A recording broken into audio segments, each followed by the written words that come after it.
I have officially read through the entirety of the Online Safety Act, and by God, it is the most vague thing I have ever read in my entire life. So, let's go through and not through the entire act, but let's see what it's actually doing. As you can see, VPN's top charts as age restriction laws kick in the UK, and you can see that age verification law sends VPNs use soaring and threaten the open internet.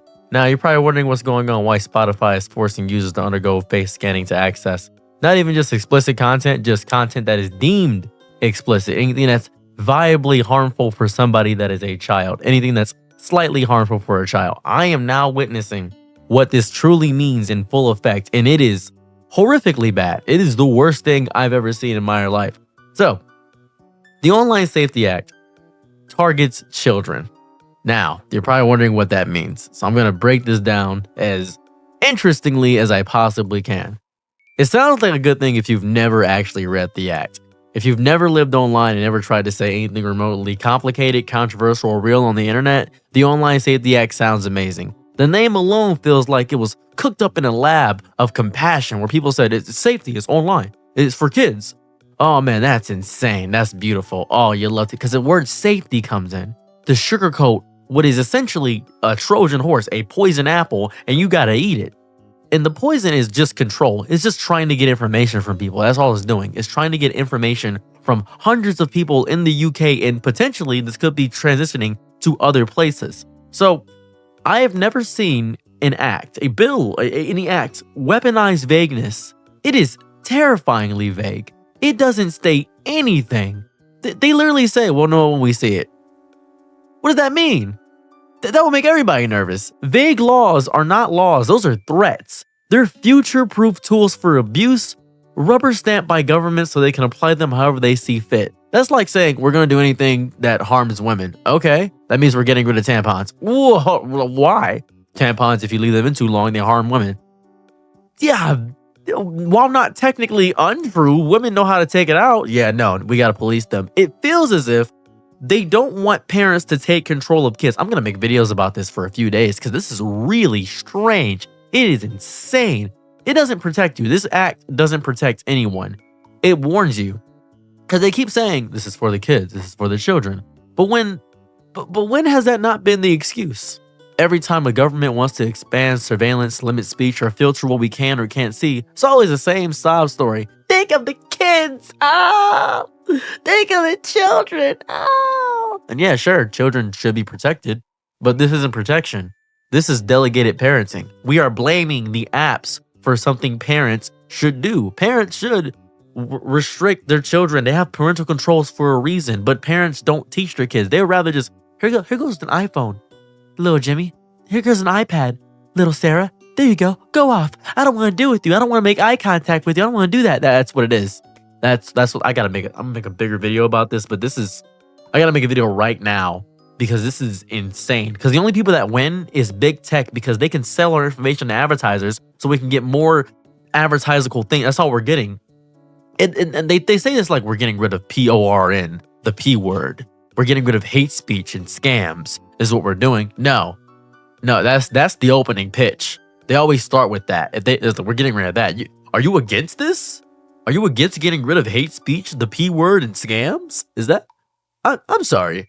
Are you against those three things? No, I'm not against that. Oh, so you want to pass the act? Yeah. But they specifically say harmful content. What is harmful? Depression forums? Queer support groups? Satirical political commentary? Personal stories about mental illness? What is harmful?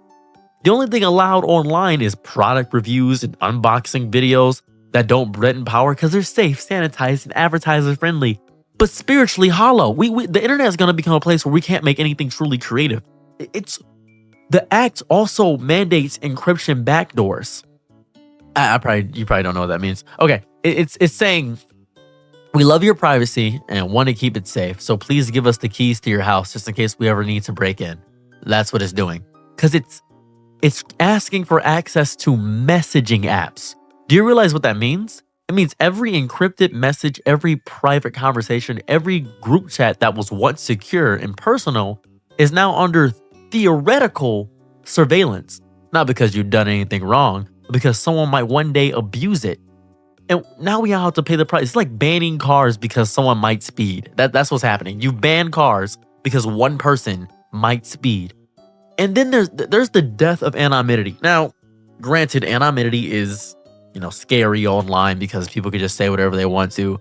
But some people generally don't want to actively have all their information out there. The push for verified identity in every interaction to keep users accountable is bad. They're saying as if accountability only applies to individuals and not the corporations and governments mining your data and feeding it to the machine learning gods, all this AI garbage. Anonymity is not the problem. It's the only armor people have.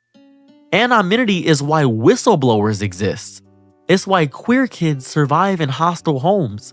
It's how abuse survivors speak without being witch hunted online.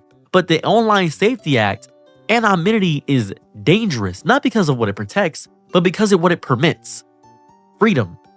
They don't want you to be free. They want you to be good. They want you to follow the rules, even when you don't understand them. That's why I read the whole thing. They want you to nod, agree, and then delete the post to say, sorry, I don't want to say that, because it's a violation of online decorum. And they want you to believe that you're safer now. Safe from what? Ideas? Honesty? Humanity? I don't even know what the safety is implying. But it's for kids. Be a parent. Be a parent. This is going to be a long process for me until I make a really big video about it, but this is going to be a thing. This is making cultural erosion, right?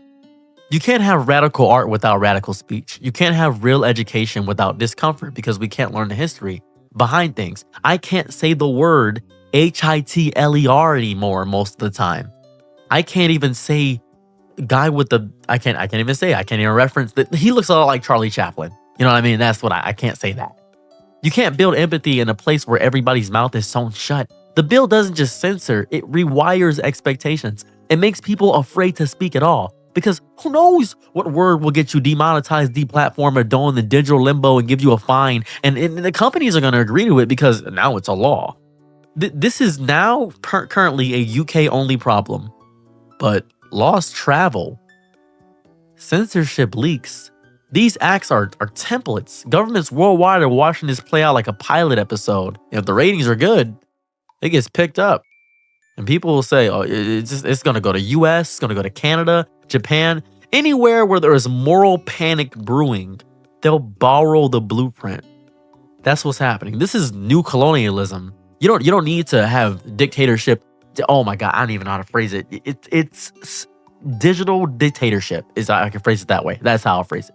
It's insane.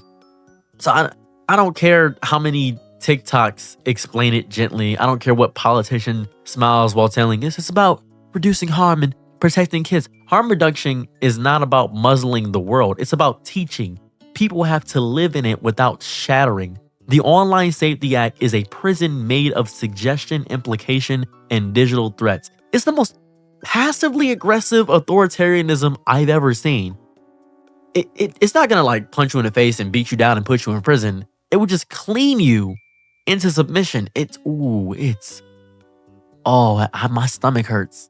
Oh, my stomach. I'm like in pain. My stomach actually hurts. Oh my God. Oh my God. This hurts. This is gross. Oh my goodness. Oh, it's making my head. It gives me a headache thinking about this stuff. Oh my God. I'm going to make a follow-up to this and maybe a bigger video or something, but I gotta read more because I gotta learn about Collective Shout, because Collective Shout just banned a bunch of games from itch.io, a bunch of indie games and stuff of that variety. It's not looking good. I'm not really a fan of any of this. It's making my head spin. So yeah, this is really bad. The reason I'm talking about this today is because Spotify is like banning users or something.